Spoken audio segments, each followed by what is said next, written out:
আজ আমরা যারা এখানে উপস্থিত, আমরা সবাই একরকম নয়।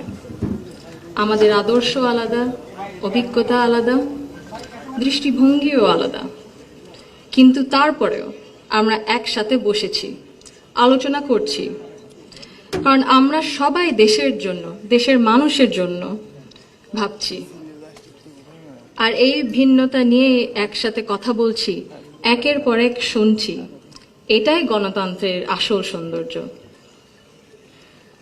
আমার আগে যারা সম্মানিত প্যানেলিস্টরা কথা বলেছেন, তাদের সবাইকে আন্তরিক ধন্যবাদ জানাই।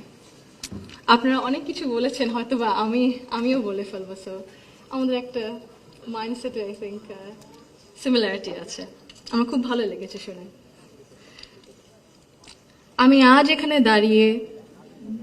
দাঁড়িয়েছি ভিন্ন এক অনুভূতি ও আবেগ নিয়ে। বাংলাদেশে এই পলিসি লেভেলটায় আমার প্রথম বক্তব্য এটা।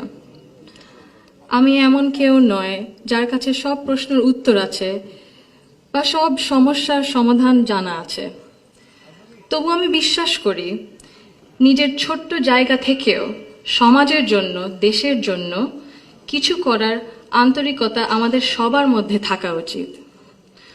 আজ আমি এসেছি শুধু শুনতে, শিখতে এবং একসাথে কাজ করার মনোভাব নিয়ে এগিয়ে যেতে।